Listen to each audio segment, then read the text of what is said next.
The text came through at 9:14 on a Tuesday night, and it was the groom calling me, not texting, which already told me something was wrong, because Marcus never called anybody if he could help it.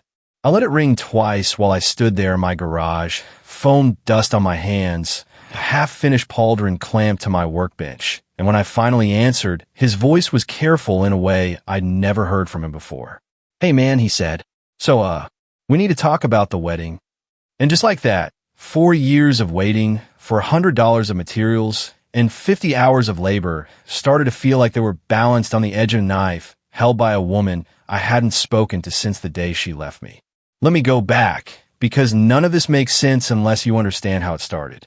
For years ago, I was 21 years old, and I was in love with a girl I'll call Vanessa. We'd been together for what felt like my whole adult life. We got together when I was barely out of my teens, and she was the first serious relationship I'd ever had. We had an apartment, a routine, a circle of friends, and I genuinely believed I was going to marry her someday. I was immature back then. I'll be the first to admit it. I acted like a 21-year-old because I was one. But Vanessa was the center of my world, and I built everything around her without even noticing I was doing it. It was on one of those ordinary nights that the wedding thing first came up. We were hosting a game night at our place. Cheap beer in the fridge, a board game spread across the coffee table, the good kind of laughter that fills up a small apartment. 2 of our friends had just gotten engaged. I'll call them Marcus and Elena. Marcus was older than me, 35 to my 21, a big bearded guy with a booming laugh and a heart the size of a cathedral. Elena was quieter, sharp-eyed, the kind of person who watched a room before she spoke. They were the sort of couple everyone secretly wanted to be. Vanessa wanted to be a bridesmaid so badly it was almost funny. I remember the way she leaned across the table that night, eyes shining, asking them in this hopeful little voice if she could be part of the wedding party. They said yes, of course they did, because that's who they were. And then Marcus turned to me, this giant of a man with foam from his beer and his beard, and he said, "Hey, you should be a groomsman too. Keep the numbers even. What do you say?" I said yes before he'd even finished the sentence. I had no idea then that I was agreeing to something that would outlive my entire relationship with the woman sitting next to me. Because here's the part that still stings when I think about it too long. Shortly after that game night, and I mean shortly, like within a couple of weeks, Vanessa and I broke up. Except broke up is too gentle a phrase for what actually happened. She left me for someone else. I found out the way people always find out, in pieces, in half-truths, in the gradual realization that the person you're sleeping next to has already mentally moved into someone else's life. She moved out that same week. One Sunday, I had a girlfriend and a future, and by the following Sunday, I had an empty apartment that echoed and half a closet's worth of clothes she'd forgotten in her hurry to be gone. I won't pretend I handled it well. I was 21. I didn't eat right for a month. I slept on the couch because the bed still smelled like her shampoo, and I couldn't make myself wash the sheets for reasons I couldn't explain to anyone, least of all myself. My friends, the few I had who weren't really her friends, checked in on me, and slowly, the way time does its quiet work, I started to put myself back together. I got into new hobbies. I found a community. I grew up, frankly. The man I am now would barely recognize the boy who cried in that empty apartment, and I mean that as a compliment to time. Marcus and Elena and I drifted the way people do when the person who connected you walks out the door. We weren't close anymore. Vanessa had been the bridge between us, and when she left, the bridge mostly went with her. But we never lost contact entirely. Every year or so, one of us would reach out. A text on a birthday. Hey, we should catch up sometime, that we both knew probably wouldn't happen. And every single time we talked, without fail, the wedding came up. "You're still a groomsman, you know," Marcus would say. Every time, like he was reminding me of a promise I might have forgotten. Whenever we finally pull this thing together, "You're in it." And I'd laugh and say something like, "You guys are never actually getting married, are you? Because 4 years is a long time to be engaged." And at some point, the wedding had started to feel like a myth, a thing we talked about precisely because it was never going to happen. Except then it did happen. After 4 years of someday, Marcus called me out of nowhere, a real call, an excited one this time, and told me they finally had a date. A real, On the calendar, save the date. And not just any wedding, either. A Dungeons & Dragons themed wedding, full medieval fantasy, the kind of thing the two of them had been dreaming about since before I knew them. I could hear the joy in his voice crackling down the line. And despite everything, despite all the years and all the distance, I felt it too. A spark of the old excitement. I've been looking forward to this theme for almost half a decade, and now it was real. They set up a Discord server for the bridal party so everyone could introduce themselves and start coordinating. I joined and found a little community of strangers and half-remembered faces, all of us buzzing about the same impossible-sounding wedding. And that's when I had my idea, the idea that would consume the next several months of my life. I'm in the SCA, the Society for Creative Anachronism, for those who don't know, which means I make armor and fight in tournaments in my free time. I know my way around leather and metal and foam. So I offer to make Marcus a custom piece of armor to wear during the ceremony. A pauldron, a shoulder piece, fit to his measurements, designed around his and Elena's heraldry. He was thrilled. I started taking measurements, gathering inspiration, sketching designs. For the first time in years, I felt genuinely connected to these people again. And then, a couple of weeks into the project, my phone rang. Marcus's name on the screen. And his voice was careful in that way I told you about, that brittle, walking on eggshells tone that made my stomach drop before he'd even gotten the words out. Elena was on the line too, I realized. Both of them. That's never a good sign, when both halves of a couple get on the phone to tell you something. So, Marcus started, and then there was a pause, and then it all came out in a rush. Vanessa was going to be in the wedding. Not just in it, she was going to be the best man. The best man. My ex-girlfriend, the woman who'd left me 4 years ago, was going to be standing at the front of the ceremony in the most honored position of all, and she didn't feel comfortable with me being there. And if I came, she said she would have to step out. I stood there in my garage with the phone pressed to my ear, and I didn't know what to feel. Hurt, sure, but mostly I was just confused. Because here's the thing, back when Vanessa and I had our nasty breakup, Marcus and Elena had told me, both of them, in no uncertain terms, that they would never kick someone out of their wedding just because another person didn't like them. They'd said the opposite. Actually, they'd said if anyone ever tried to make them choose, the person doing the demanding would be the one out the door, not the target of the demand. That had meant the world to me at the time. It had felt like loyalty in a season of my life when loyalty was in short supply. And now here they were 4 years later, telling me that the woman who broke my heart had given them an ultimatum, and they were calling me to talk about it. What would you have done in this situation? Let me know in the comments. I genuinely want to know, because in that moment, I had no idea. I could have blown up. I could have reminded them of every promise they'd made.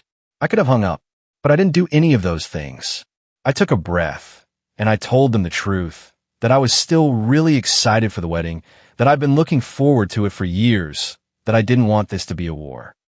And to his enormous credit, Marcus didn't fold.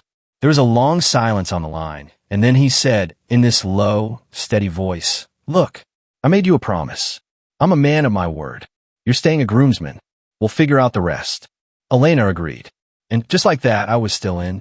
Here's something I need you to understand, because it would be easy to hear this story and assume Marcus and Elena are the villains. They're not. These are genuinely good people. They've been through a lot in their lives, and they were kind to me at a time when I didn't deserve kindness. There's a big age gap between Marcus and me. 14 years. And when I met him, I was a dumb, loud, immature kid, and he never once made me feel small for it. He met me where I was. He treated me like a friend before I'd earned it. So when I tell you that the speech Vanessa must have given them to turn them around was a masterclass in manipulation, I'm not saying it to let them off the hook. I'm saying it because I recognize the technique. I've fallen for the exact same tricks myself for years back when I shared a bed with her. They fell for the same trick that worked on me. I couldn't even be angry at them. I just felt sorry for all of us. So we found a new role for me, since the dynamics of the bridal party had gotten complicated. Instead of a traditional dance floor at the reception, the wedding was going to have a foam sword tournament. I'm not kidding. Picture it. A medieval fantasy wedding. And after the ceremony, but before the reception, all the guests grab foam swords and shields and go at each other in a friendly tournament. And I, with my SEA background and my workshop full of tools, was going to be the one to run it, to build it, to make it real. I threw myself into that project the way a drowning man throws himself at a rope. Over the following months, I made 30 foam swords. 30. Each one cut, shaped, foamed, and finished by hand. And 15 buckler-sized shields, each one painted with Marcus and Elena's custom heraldry. Their colors, their sigil, the whole heraldic language of a house that existed only in their imaginations and now, because of me, in the physical world. And on top of all of that, I finished Marcus's pauldron, the shoulder piece I promised him, gleaming and battle-ready and fit perfectly to his frame. I was proud of that work. I'm still proud of it, but I won't pretend it didn't cost me. Roughly $400 came out of my own pocket for materials, foam, leather, paint, hardware, the dozens of little things that add up when you're building 30 of anything. And the labor. I tracked it, half out of curiosity and half out of need to prove to myself that I wasn't crazy for caring this much. About 50 hours. 50 hours of cutting and shaping and painting, often late into the night, hunched over my workbench with the radio on, thinking about a wedding I wasn't even sure I'd be welcome at. That brings me to a few days before the wedding and the moment that nearly broke me. I had a few spare shield blanks left over, and I got it into my head that I'd make custom heraldic shields for each of the other groomsmen. A little gift, a way of saying we're a unit, we're in this together. So I opened the Discord to figure out everyone's measurements and get a sense of who needed what. And that's when I saw it. I'd been removed, not just from a channel, from a server. My name was gone from the bridal party group. I scrolled up and down looking for myself like a man patting his pockets for keys he knows he has a second to go, and I just wasn't there. Someone had taken me out, and the implication was unmistakable. I was no longer considered a groomsman. I can't fully describe what that did to me. Disappointment doesn't cover it. I felt foolish. I felt like a child who'd spent months making a present for someone who didn't want him at the party. I sat there staring at the screen, 50 hours and $400 suddenly recast as the pathetic effort of a man who couldn't take a hint. My hands were actually shaking when I texted Marcus. I tried to keep it together. I told him I noticed I was removed from the server, and I told him the truth underneath it too, that I was scared. Scared I was going to be ignored at the wedding, frozen out, treated badly by Vanessa in front of everyone. He called me back within minutes, and he sounded genuinely baffled, almost wounded that I'd thought the worst. "You're still a groomsman," he said. "Nothing's changed. That server you got pulled from, that was a bachelor party channel. Vanessa set it up. You weren't removed because you're out of the wedding. You were removed because the bachelor party stuff was being organized in there and you weren't invited to that specific thing." And I believed him because I wanted to and because it made a kind of sense. But I'd be lying if I said it didn't leave a bruise. Because even if it was just a bachelor party channel, even if it was innocent, it was her channel. She'd set it up. She controlled who was in and who was out. And once again, somehow, I was the one on the outside looking in, wondering what she was planning. If you're enjoying this story, hit that subscribe button. We post new stories every day, and trust me, the way this one turns out is worth sticking around for.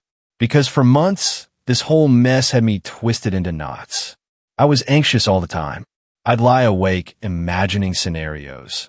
Vanessa whispering to people about me. Vanessa orchestrating some humiliation. Vanessa turning the wedding party against the guy with the foam swords. I hadn't seen her in years, but I remembered exactly what she was capable of when she decided someone was her enemy. I'd watch her do it to other people back when we were together. I'd just never been on the receiving end before. The truth is, I'd put so much of myself into this wedding that I couldn't bear the thought of it being poisoned. I've been looking forward to this theme, this exact, ridiculous, wonderful medieval fantasy theme, for almost half a decade. It was the kind of event that the kid version of me, the one who cried in that empty apartment, would have given anything to be part of. And now, there was a real chance I'd spend the whole day being bullied and isolated, frozen out by someone who genuinely seemed to take pleasure in hurting me. I didn't want that. I didn't deserve that. Nobody does. So a few days out, I started getting ready. I packed my car in stages, the way you do when you're transporting something fragile that you've poured your soul into. The swords went in first, bundled in old blankets so they wouldn't scuff. Then the shields, stacked and separated with cardboard, their heraldry facing inward so nothing would scratch the paint. The pauldron got its own box, nestled in foam like the precious thing it was. I cleaned up my armor for myself, too. I was going to look the part, damn it, no matter what happened. And the whole time I packed, I felt this strange double pull in my chest. Excited and anxious at the same time. Proud of what I'd made and terrified of how the day would go. I just wanted it to be over. I wanted to wake up on the other side of it and know how the story ended. Well, I didn't know. What I couldn't have known as I loaded that last box into my trunk was that the story had already taken a turn I never saw coming. Because the very next day, before I'd even left town, Marcus called me again. And this time, his voice wasn't careful or brittle or apologetic. This time it was something I couldn't quite read. "You're not going to believe this," he said. Vanessa was out of the wedding. I made him repeat it because I genuinely thought I'd misheard. But no, she was out. And not because anyone had kicked her out, and not because of me. She'd left on her own. Marcus didn't have many details, or maybe he just didn't want to get into it over the phone. But the gist was that she had disavowed him as a friend. Those are the words he used. She'd renounced their entire friendship and blocked him on every social media platform she had. Just like that. The woman who'd been about to stand up as his best man, the person who'd organized the bachelor party and set up the Discord, and made me feel like a stranger in a group I'd helped build. She'd vanished from the whole thing overnight. And nobody seemed to know exactly why. I should have felt triumphant, I suppose. The threat that had been hanging over me for months had simply evaporated. But mostly I just felt this disorienting whiplash, like I'd been bracing all my weight against a door that someone had suddenly opened from the other side. I went to the rehearsal dinner that night, not knowing what to expect, half convinced it was some kind of trap, and instead I walked into the warmest room I'd been in for years. The bridal party. These people I'd been so anxious about were extraordinarily kind. They welcomed me. They asked about the swords. They laughed with me, not at me. I drove home that night, honestly speechless, sitting in my car in the driveway for a few minutes, just trying to absorb the fact that everything I'd been dreading hadn't happened. Then came the day itself, and I want to tell you about it properly because after all those months of anxiety, it deserves to be remembered for what it actually was. The ceremony was beautiful in that handmade, deeply personal way that the best weddings are. Marcus stood at the altar in the pauldron I'd built him, and I watched the light catch the metalwork I'd shaped with my own hands, and I felt something in my chest that I can only describe as redemption. I was included in the wedding party for the photos, standing shoulder to shoulder with the other groomsmen, grinning like an idiot.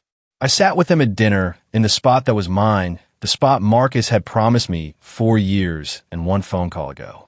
And then came my moment. After the ceremony, before the reception, the foam sword tournament. They gave me the spotlight, literally handed me the floor, to run the thing I'd spent 50 hours and $400 building. I laid out the swords and the shields, explained the rules, and then I watched something magical happen. Because there was no dance floor, the tournament area became the heart of the whole celebration. It was the hangout spot. Adults who'd never held a foam sword in their lives picked them up and started dueling, laughing, ducking, and parrying in their wedding clothes. The kids absolutely lost their minds, shrieking with joy, ganging up on grown-ups, having the time of their lives. People kept coming up to me to ask about the setup, where I'd gotten everything, how I'd made it. I told them I'd build it all by hand, and I watched their faces change. Here's the part I'd kept secret. Marcus and Elena didn't know I was giving them the swords and shields. All 30 swords, all 15 heraldic shields, the whole arsenal. They thought I was going to pack it up at the end of the night and take it home for my own hobbies. But I'm in the SCA. We don't use buffers, that's foam weapons, in the kind of fighting I do. I had no use for 30 foam swords after the wedding. I'd built every single one of them as a gift, knowing the whole time that I was going to walk away and leave them behind, a permanent piece of their wedding that they could pull out at every game night and barbecue for the rest of their lives. When I told them at the end, the looks on their faces made every single one of those 50 hours worth it. Drop a comment below. Do you think they made the right call, keeping their promise to me even when it cost them their best man? Because near the end of the night, Marcus came and found me. He was moving carefully. I noticed it all day. Actually, the way he'd randomly stop to catch his breath, the way he'd brace his side when he laughed too hard, the compress I'd glimpsed wrapped around his ribs under his costume. He thanked me for everything, not in a perfunctory host-to-guest way, but really thanked me with his hand on my shoulder and something raw in his eyes. He offered to host a game night, to cook for me and my significant other, to make this the beginning of a real friendship again instead of a thing that only existed in once-a-year text messages. And then, because it was my only chance and I'd been wondering for days, I asked him, what happened with Vanessa? The story he told me was strange enough that I want to lay it out exactly as he gave it to me, allegedly and all. Allegedly. And he kept using that word, because he didn't actually remember most of it. The bachelor party had been a bar crawl through some of the local tiki bars. At some point during the night, Marcus got extremely drunk, and somewhere around the third bar he fell, or tripped, and broke his ribs. After that, he was effectively done. A friend took him home, and the next thing he knew, he was waking up in a bathtub with no memory of how he'd gotten there. He didn't remember the fall. He didn't remember the ride home. He didn't remember anything after the third bar. Everything he knew about that night, he knew secondhand, pieced together from the other groomsmen and a few outside parties who'd seen the wreckage. And here's where Vanessa comes in. Allegedly, she had planned something elaborate for that bachelor party. And when I say elaborate, I mean she had created a stage. She'd hired professional dancers. She'd choreographed an entire Dungeons & Dragons themed burlesque show, custom built for the occasion, a whole production. It was supposed to be the centerpiece of the night, her grand contribution as best man. But Marcus never made it to the show. He was already broken-ribbed and blackout, drunk in the back of a friend's car, headed for that bathtub, while her stage sat there waiting for a guest of honor who was never going to arrive. She was, by all accounts, furious. Not disappointed, furious. According to Marcus, her anger over him missing the show was the spark that ended everything. She accused him of caring more about alcohol than their friendship. She terminated the friendship right there, blocked him everywhere, disavowed a decade of being close, because, and I cannot stress this enough, he'd broken his ribs and gotten too drunk to attend a surprise burlesque show that he didn't even know was happening. And Marcus, for the record, is not an alcoholic. He's just a guy who got carried away at his own bachelor party and got badly hurt doing it. I listened to all of this, and I nodded, and I thanked him for telling me. But I'll be honest with you, the way I was honest with myself driving home that night, I don't buy it. Not for a second. Oh, I believe the broken ribs. I'd watch him nurse those ribs all day, the stopping to breathe, the bracing, the wrapping. Broken ribs aren't something you fake, and I've had them myself, so I know the choreography of that particular pain. The injury is real. It's everything around the injury that doesn't add up. Think about it.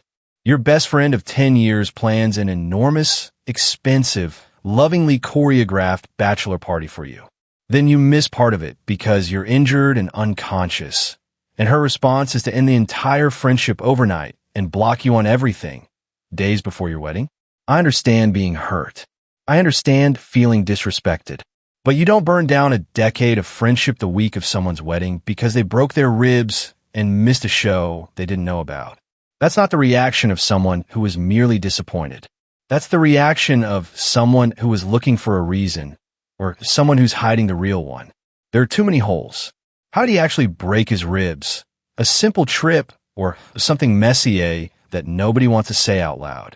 Why would Vanessa, who by all accounts engineered her way into the most honored role in the wedding, drop it all so suddenly and so completely? Marcus himself said he didn't think he'd drunk enough to black out, which means either his drink hit him harder than it should have, or there's a piece of that night that's been quietly left out of the official version. I don't know what happened in those tiki bars. I don't know what Vanessa's real reason was for detonating a 10-year friendship at the worst possible moment. All I know is what I knew the whole time, the same instinct that kept me anxious for months. Something is off about that woman, and something is off about that story. But you know what? In the end, it didn't matter. That's the part that surprised me most. For months, I'd let her live rent-free in my head, imagining her schemes, bracing for her cruelty, certain she was going to ruin the one thing I'd been looking forward to for half a decade. And in the end, she didn't ruin anything. She removed herself. Whatever happened on that bachelor crawl, whatever the real story is, it took her out of the equation entirely, and it did it without me having to lift a finger or say a single unkind word. I'd spent so much energy fearing her, and the thing I feared most simply dissolved on its own. I think about that a lot now, on the other side of it all. For 4 years, I'd carried this woman around, first as heartbreak, then as anxiety, then as dread. She'd shaped my fears about a wedding she wasn't even at by the end. And the lesson I keep coming back to is this. The people who try to engineer your exclusion, who set up the channels and give the manipulative speeches and demand that everyone choose sides, are usually so busy maneuvering that they trip over their own schemes eventually. I didn't beat Vanessa. I just kept showing up, kept building my swords, kept honoring the thing I'd promised to do, and the friendship I'd been so afraid of losing turned out to be made of stronger stuff than her manipulation. Marcus kept his word. The good people stay good. And the foam swords, painted with a heraldry that means home to 2 people I love, will be getting pulled out at game nights for the rest of their lives. Long after anyone remembers the name of the best man who disavowed her best friend over a burlesque show he never saw. Guys, we are inching toward 1,000 subscribers on this channel. If you're not subscribed, please consider hitting subscribe. It really helps us hit that 1,000 milestone. Thanks for sticking around.